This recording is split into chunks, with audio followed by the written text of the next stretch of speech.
sa 1030 kHz sa AM band. Nang ipagbawal ng pamahalaan na magkaroon ng higit sa isang AM station ang isang radio network, kinailangang itigil ang broadcast ng Manila's Fine Music Station. Pero dahil sa insistent public demand, ibinalik ito sa FM band sa frequency na 98.7 MHz. Hanggang ngayon, ang 98.7 DZFE, The Master's Touch, ay nananatiling nag-iisang classical music station sa buong bansa sa kanyang lakas sa pamamagitan ng FEBC Philippines.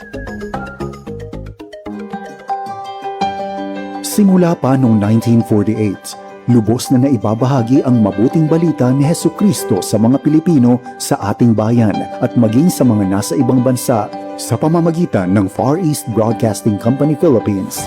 Sa Mega Manila, makakapakinig sa 702 DZAS AM, Agapay ng Sambayanan.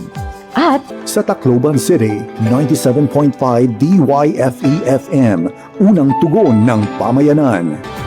makakapakinig din sa mga online streams at sa mga mobile apps. FEBC Philippines, hanggang marinig ng lahat.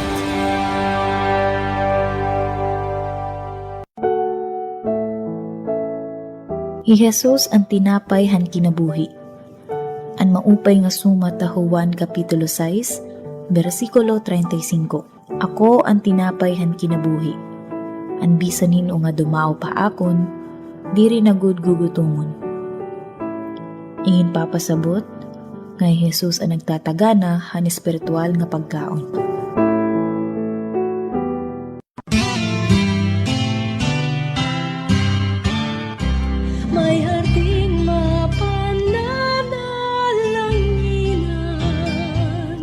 Hardin ng Panalangin, ang programa nga kabulig niyo ha mga pag-ampo.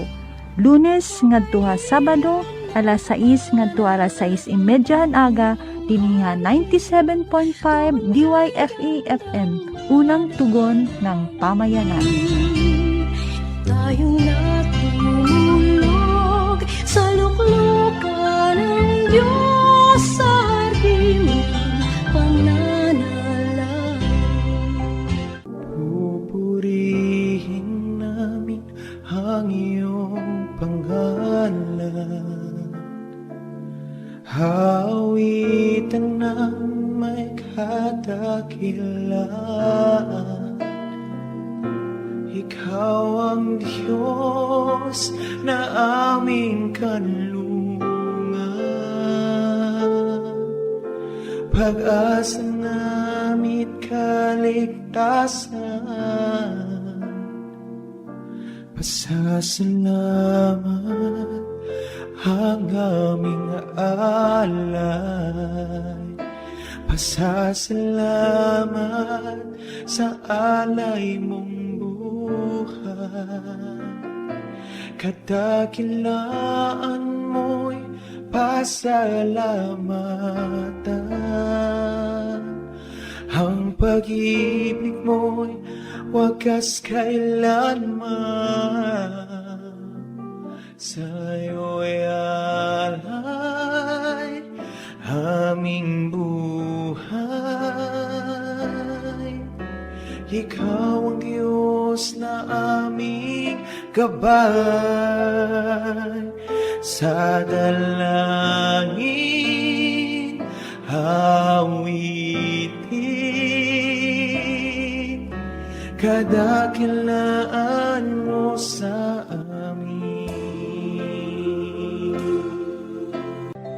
Pinagpalang umaga po sa ating lahat. Tunay na dakila ang ating Panginoon na patuloy na nagpapakita ng kanyang pag-ibig, habag at katapatan sa ating buhay sa bawat araw. Inaanyayahan po namin kayong makibahagi sa Hardin ng Panalangin dito sa 97.5 DYFM at sa pamamagitan din ng Facebook Live.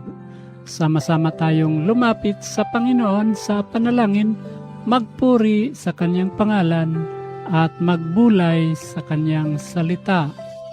Kung mayroon po kayong mga prayer request, pasasalamat, o patotoo, maaari kayong mag-text sa 0966-365-6166 o magpadala ng mensahe sa 97.5 DYFM, unang tugon ng pamayanan. Naway patuloy nating maranasan ang gabay, lakas at kapayapaan na nagmumula sa Panginoon habang tayo'y sama-samang lumalakad sa pananampalataya. Sa Marcos Kapitulo 10, versikulo 45, sapagkat ang anak ng tao ay naparito hindi upang paglingkuran, kundi upang maglingkod at upang mag-alay ng kanyang buhay para sa ikatutubos ng marami. Maging pagpapala. Napakaganda ng halimbawa ng Panginoong Hesus. Siya ang Panginoon, ngunit pinili niyang maglingkod. Hindi niya hinintay na siya ang unahin ng iba. Sa halip, ibinigay niya ang kanyang buhay upang magdala ng kaligtasan at pag-asa sa marami. Ang kanyang buhay ay nagpapakita ng tunay na paglilingkod ay nagmumula sa pag-ibig at kusang pagbibigay ng sarili para sa kapakanan ng iba. Ang tunay na paglilingkod ay hindi lamang nakikita sa malalaking gawain. Makikita ito sa pagtulong sa nangangailangan, pagbibigay ng oras, pakikinig sa isang taong nangangailangan, ng kausap, pagpapalakas sa isang nanghihina, at pagiging handang gamitin ng Diyos upang makatulong sa iba. Bilang mga tagasunod ni Kristo, nakatatag tayo sa katotohanan ng Diyos, namumuhay ayon sa kanyang kalooban at ipinapakita ang kanyang katangian sa araw-araw. Kapag tayo ay naglilingkod ng may pag-ibig at katapatan, na ipapakita natin kung sino ang Diyos na ating sinusunod. Sabi sa Galacia, Kapitulo 5, versikulo 13, sa pamamagitan ng pag-ibig ay maglingkod kayo sa isa't isa. Napakalinaw ng paalala ng salita ng Diyos. Ang ating paglilingkod ay dapat nakaugat sa pag-ibig. Kaya gamitin natin ang ating panahon, kakayahan, mga kaloob at mga pagkakataon upang maging pagpapala sa ibang tao. Huwag nating isipin na maliit ang ating ginagawa kapag ito ay para sa Panginoon. Ang bawat tulong, bawat panalangin, bawat salita ng pagpapalakas at bawat gawa ng kabutihan ay maaring gamitin ng Diyos upang magdala ng pag-asa at pagpapala sa buhay ng iba. Maaring hindi natin makita agad ang resulta, ngunit alam nating walang tapat na paglilingkod ang hindi nakikita ng Diyos. Mga kapatid, ang buhay ni Kristo ay isang paalala ng tunay na kadakilaan ay makikita sa taong handang maglingkod. Kaya saan man tayo naroroon, sa ating pamilya, sa trabaho, sa komunidad o ministeryo, piliin nating maging pagpapala. Maglingkod tayo, hindi upang mapansin, kundi dahil mahal natin ang Diyos at nais nating ipakita ang kanyang kabutihan sa ating kapwa. At sa ating panalangin, ipanalangin natin na bigyan tayo ng Panginoon ng lakas, karunungan at pusong handang maglingkod. Ipanalangin natin ang ating pamilya, mga kaibigan, mga katrabaho, at lahat ng taong nangangailangan ng tulong at pagpapalakas. Hilingin natin na gamitin tayo ng Diyos upang maging kasagutan sa panalangin ng iba. Sa biyaya ng Panginoong Jesucristo, patuloy tayong maglingkod ng may kagalakan, katapatan at pagmamahal. Naway bawat salita at gawa natin ay maging magandang patotoo ng ating pananampalataya sapagkat kapag tayo ay naglilingkod tulad ni Kristo, na ipapakita natin ang kanyang pag-ibig at nagiging pagpapalat tayo sa maraming buhay. Wala nang makilala ka, buhay ko ay nag-iba. Jesus, ikaw ang siyang daan, nagbigay ng pag-asa. Tunay ngang kay buti mo, tunay ngang mapagmahal, at kahit kailan ako ay hindi pinabayaan. Tunay ngang kay buti mo, tunay ngang mapagmahal, at kahit kailan ako'y di iniwan. Nang minsa'y tinawag mo ang pangalan ko, sa dinami-dami ako ay pinili mo. Tunay ngang kay buti mo, tunay ngang mapagmahal, at kahit kailan ako ay hindi kinalimutan. Tunay ngang kay buti mo, tunay ngang mapagmahal, at noon pa man ako'y iningatan.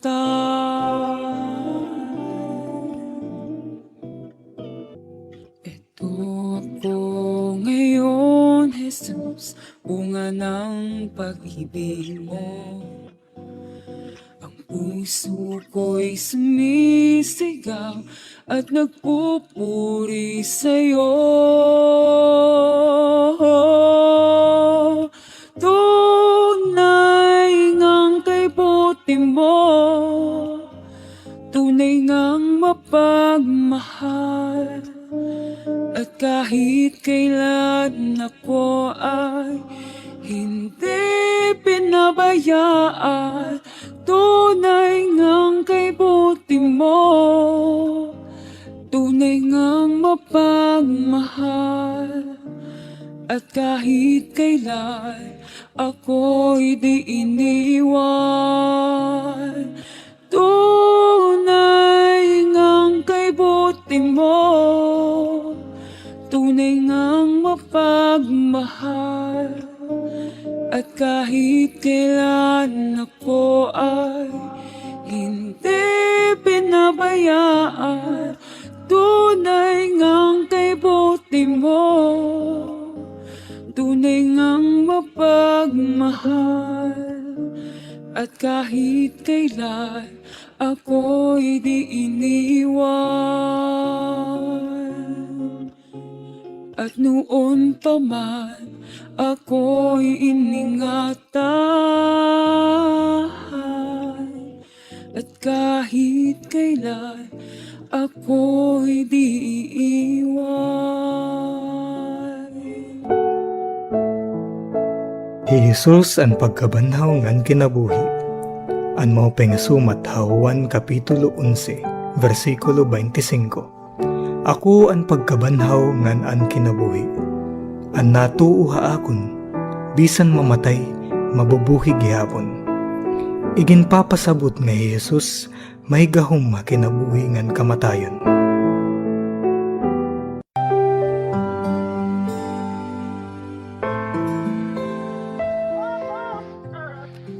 Jesus Restoration Ministries invites you to listen to Treasures Beyond Measure at 97.5 DYFE FM, FEBC Philippines.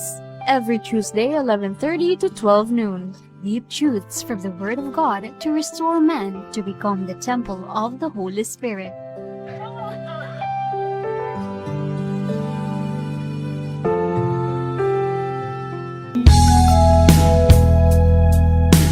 Biling mo ba in kanta, inspirasyon at panutduan?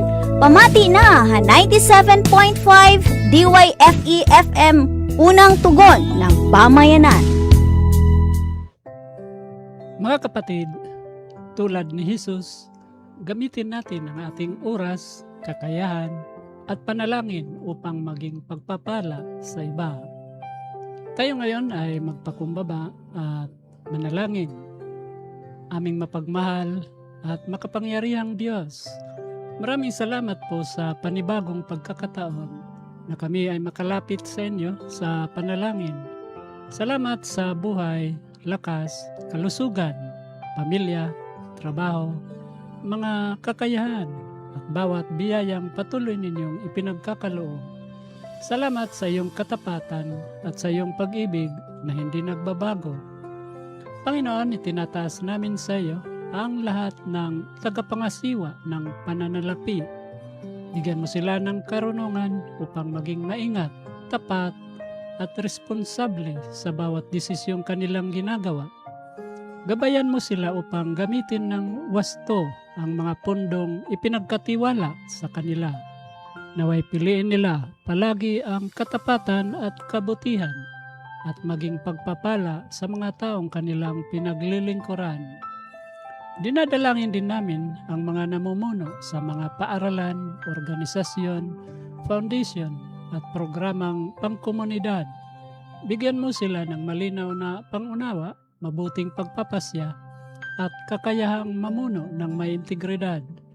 Gawin mo silang mabuting halimbawa sa kanilang nasasakupan, naway makita sa kanilang pamumuno ang karunungan, paggalang, malasakit at pananagutan.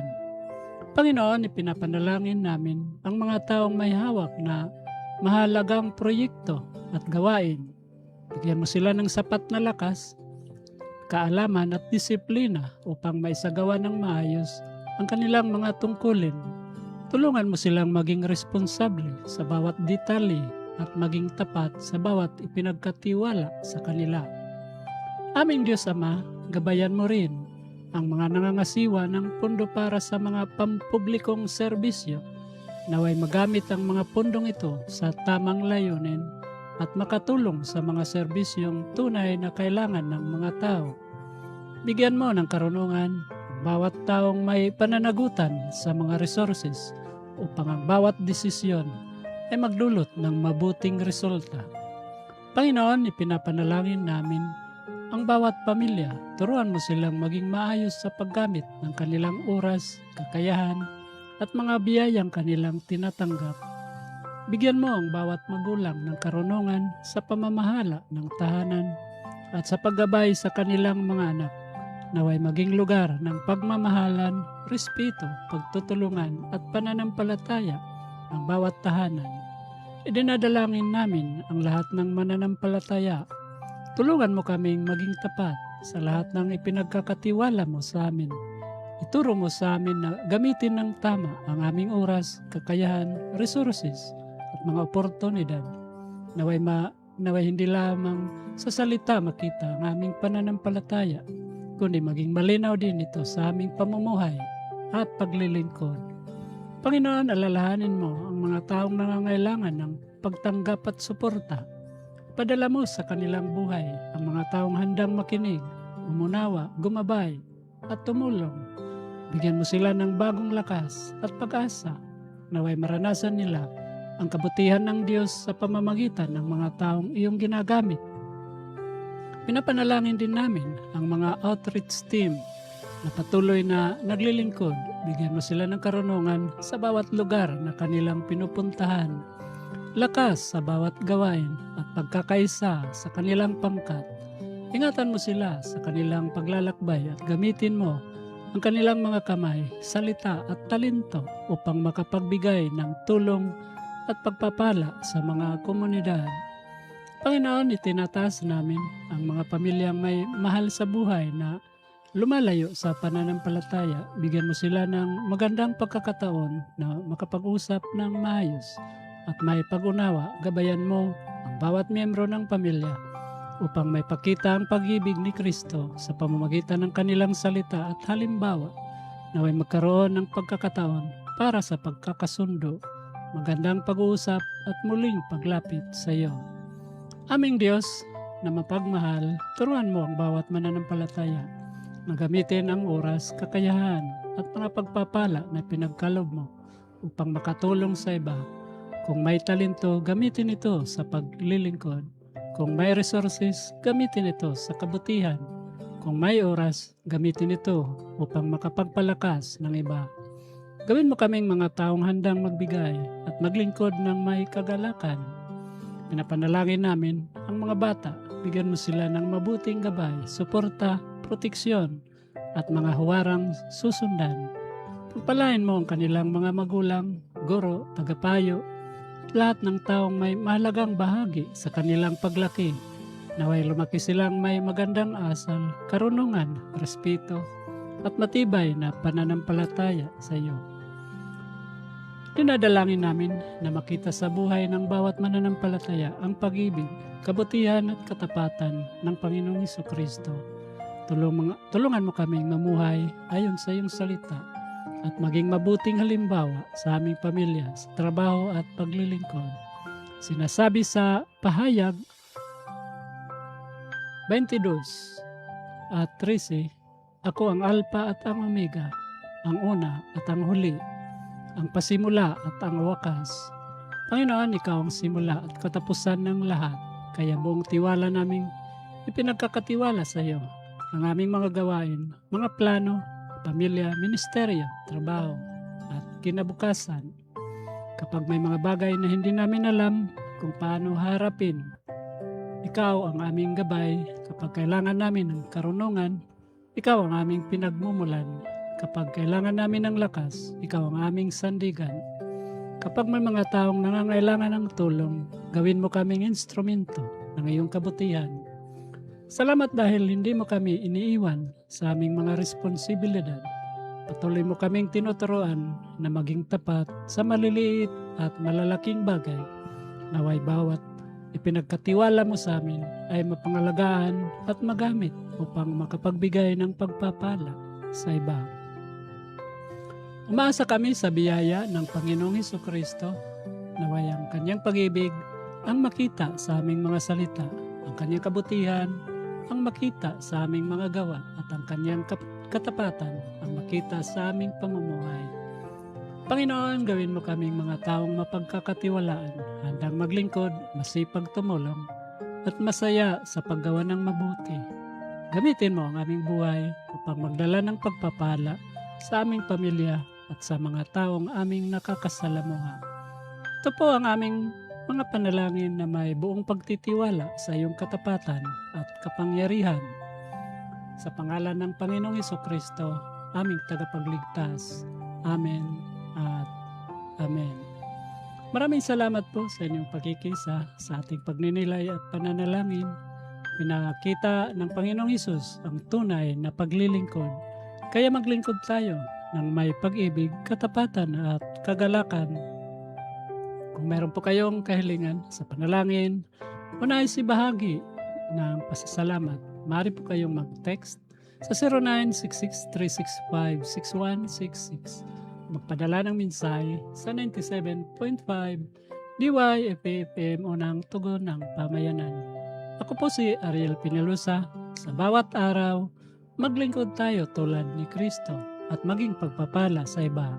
Sa biyaya ng Panginoong Hesukristo. Hanggang sa muli, God bless po. Hardin ng Panalangin, ang programa nga kabulig niyo ha mga pag-ampo. Lunes ngadto ha Sabado, alas 6 ngadto alas 6:30 aga, dinhi 97.5 DYFE FM, unang tugon ng pamayanan. Tayo na tumulog sa luklukan ng Diyos sa hardin ng pananalangin. Ikaw ang aking tanging yaman, natin lubusan na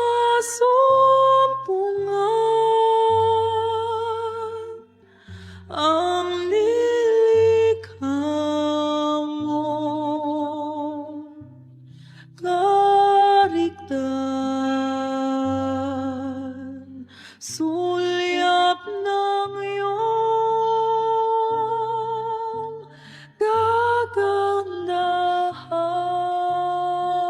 kagandahan. Ika'y hanap sa tuwina nitong pusong ikaw lamang ang saya.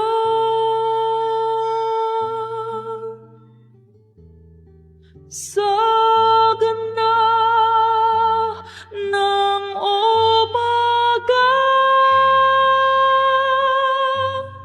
nangungulila sa'yo sinta. Ikaw ang aking tanging yaman na di lubusan masumpungan ang nilikha mo.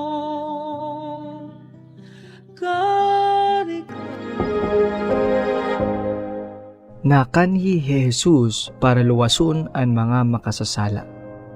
Siyahan nga surat ni Pablo kan Timoteo, Kapitulo 1, versikulo 15. Hihi Kristo Jesus na kaniya kalibutan, basi luwason ang mga makasasala.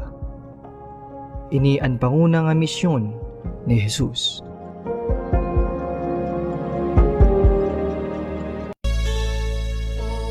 Diyos,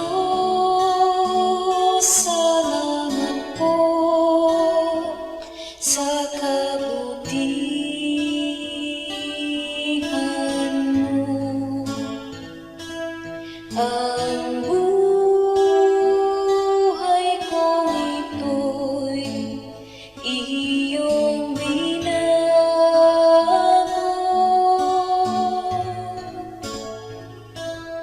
Ang dati kong buhay, puno ng lusa. Dahil sa'yo, O Diyos, nabuhay ang pag-asa. Di ko